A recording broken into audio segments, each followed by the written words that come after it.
Rouse revenue court द्वारा दिल्ली के पूर्व उप मुख्यमंत्री मनीष सिसोदिया गिरफ्तारी मामले में सुनवाई पर कांग्रेस नेत्री और राष्ट्र प्रवक्ता सुप्रिया श्रीनेत ने मीडिया से बातचीत करते हुए कहा कि हमें वैसे तो न्यायपालिका पर पूरा भरोसा है, मगर एक बात जरूर है कि ये ईडी और सीबीआई हमेशा से ही विपक्ष के नेताओं पर ही रेड डालती है।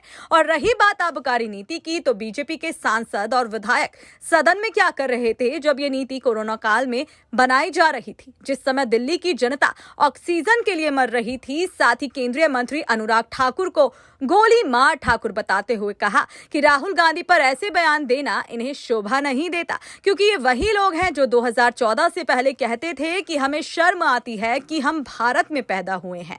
देखिए खास रिपोर्ट। देखिए, जो न्यायालय कुछ कर रहा है उस पर मैं टिप्पणी नहीं करूंगी, लेकिन एक ये भी सच है कि सारी कार्रवाई जो है इनकी एजेंसी सरकार की, वो विपक्ष के खिलाफ ही करती हैं। राबड़ी देवी जी पर जाकर रेड कर रहे हैं सीबीआई की, 54 केसेस में वृद्धि हुई है ईडी के, 95% केसेस ऑपोजिशन के खिलाफ हैं। ये भी एक सच है कि येड्डी का आज हाथ पकड़ के चल रहे हैं, उसी येड्डी के खिलाफ गंभीर आरोप हैं भ्रष्टाचार के। कर्नाटक की सरकार इनकी दलदल में फंसी हुई है भ्रष्टाचार के, मंत्री के लड़के लाखों करोड़ों रुपए की घूस लेते हुए पकड़े जा रहे हैं। वहाँ कब जाएगी ED CBI income tax? Adani ji के घर कब जाएगी ED CBI income tax, directorate of revenue intelligence, NCB? इतनी बड़ी बड़ी ड्रग पकड़ी जा रही है। लेकिन हाँ, हम ये भी कहना चाहते हैं कि हम ओरिजिनल शिकायत करता है इस पूरे मामले में। जो दिल्ली की शराब घोटाले की नीति थी, अगर विड्रॉ नहीं करी गई होती तो हर घर के नीचे आज शराब ठेका खुल गया था।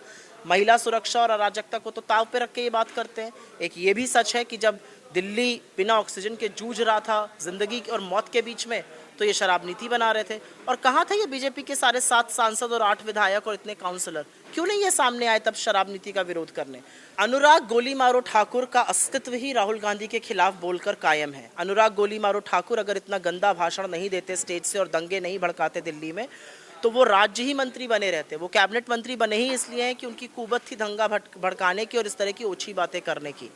मैं 2 ही चीज़ें बोलूँगी इस पर। राहुल जी ने भारत के लोकतंत्र का गौरव बढ़ाया है, मान बढ़ाया है, जब ये कहते हैं कि लोकतंत्र भारत का विश्व के लिए एक सौगात है और विश्व को भारत से फ़ायदा होगा, क्योंकि अमेरिका और चीन सुपर पावर की लड़ाई लड़ रहे हैं। मैं एक बात और कहती हूँ, प्रधानमंत्री मोदी ने विदेशी धरती पर 70 साल में क्या हुआ, लॉस्ट डेकेड, और लोग कहते थे हमने क्या पाप किया, हम हिंदुस्तान में पैदा हुए। आपको लगता है ये सारी बातें प्रधानमंत्री को शोभा देती हैं या ये देश का गौरव बढ़ाती है? मुझे तो ऐसा लगता है ये देश का सिर झुकाता है। क्या इस पर चर्चा करेंगे? और अंत में, अगर आपको लगता है राहुल गांधी जी ने गलत कहा, आइए कर लेते हैं ना 2 टूक बहस सदन पे। जब वो अडानी पर पूछेंगे तो आप कांपते हुए हाथों से पानी मत पीजिएगा। जब वो महंगाई पर बोलेंगे तो हम लहसुन प्याज नहीं खाते करके नहीं बचिएगा। जब वो बेरोजगारी पर बोलेंगे तो पकौड़ा तलने की सलाह नहीं दीजिएगा। जब वो चीन पर बोलेंगे तो कोई घुसा हुआ नहीं कहिएगा, बिना पलक झपकाए झूठ नहीं बोलिएगा।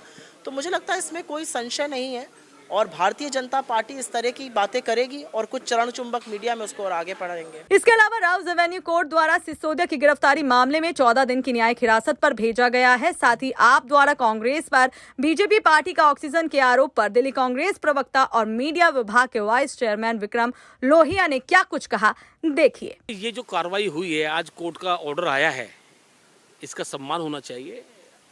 ये तो बहुत पहले हो जाना चाहिए था कि अरविंद केजरीवाल जी के डिप्टी सीएम और सत्येंद्र जैन जैसे मंत्री जो आज जेल गए हैं, सत्येंद्र जैन तो पहले से ही जेल में और आज सिसोदिया जी को भी जेल भेज दिया गया है, ये बहुत पहले हो जाना चाहिए था। आज जिस प्रकार से अरविंद केजरीवाल की पार्टी एक भ्रष्टाचारी पार्टी उभर करके सामने आई है, जिस प्रकार से इनकी भ्रष्टाचारी पार्टी का एक चेहरा उभर के सामने आया है, आज ये इनके नेतागण एक के बाद एक जेल जाने की जो लाइन लगी हुई है, उस लाइन के अंदर आने वाला जो अभी तो डब्बे गए हैं, इंजन बाकी है।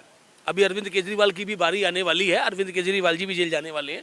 और जिस प्रकार से आज इन लोगों ने दिल्ली की जनता के साथ खिलवाड़ किया, जनता इनको माफ़ करने वाली नहीं है। सर, अगर बात करें तो भारतीय जनता पार्टी लगातार आम आदमी पार्टी के खिलाफ प्रदर्शन कर रहा है। आज भी उन्होंने दिल्ली के कनॉट प्लेस पे हनुमान मंदिर पे प्रदर्शन करा था, इसको आप किस तरह देखेंगे? देखिए, प्रदर्शन करना भाजपा का एक अपनी रणनीति के तहत है। हमारा काम ये है कि दिल्ली की जनता को सुविधा मिले, विकास मिले, जो विकास के कार्य रुके हुए हैं उनमें गति आए। जिस प्रकार से आज आम आदमी पार्टी ने एक ढकोसलेबाजी शुरू की और जिस प्रकार से एक दिल्ली की जनता को मूर्ख बनाने का काम किया, अपने आप को ईमानदारी का डंका पीटने वाली पार्टी, करप्शन अगेंस्ट इंडिया के मुहिम पर चलने वाली पार्टी, दिल्ली में शीला दीक्षित जी को बदनाम करने वाली पार्टी आज खुद बदनाम हो गई। शीला जी के समय के जो उन्होंने आरोप प्रत्यारोप की बात की, उनमें से ना शीला जी का कोई मंत्री, ना पूर्व मंत्री, ना कोई विधायक आज तक जेल गया, ना कोई एफआईआर हुई।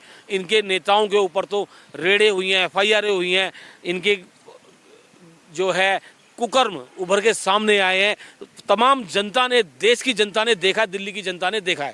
सर, मनीष सिसोदिया की इस बार होली जेल में मनेगी, इसको आप किस तरह से देखेंगे? देखिए, होली तो होली, मैं तो कह रहा हूँ इनकी तो दिवाली भी जेल में मनेगी। आज मैं आपके चैनल के माध्यम से कह रहा हूँ, आप नोट कर लीजिएगा मेरी बात को। इनकी होली ही नहीं, इनकी दिवाली भी जेल में मनने वाली है। आने वाले हो सकता है कि उस दिवाली में सहयोग करने के लिए अरविंद केजरीवाल भी उनके साथ जेल में हो। सर, आम आदमी पार्टी ने ये कहा है कि भारतीय जनता पार्टी का ऑक्सीजन कांग्रेस पार्टी है, तो इसको आप किस तरह से देखेंगे? कांग्रेस पार्टी भाजपा की ऑक्सीजन पार्टी है या नहीं, मुझे इतना पता है कि हम जनता के हक की ऑक्सीजन पार्टी हैं। हम जनता के जो आज समस्याएं उत्पन्न भारतीय जनता पार्टी ने या आम आदमी पार्टी ने कर दी है, उसके लिए अगर कोई ऑक्सीजन का काम करेगी उभारने के लिए उनको, तो कांग्रेस पार्टी करेगी। क्या कहना है आपका इस वीडियो को लेकर कमेंट बॉक्स में अपनी राय जरूर दें। साथ ही डेली अपडेट्स के लिए आज ही हमें सब्सक्राइब कर दें।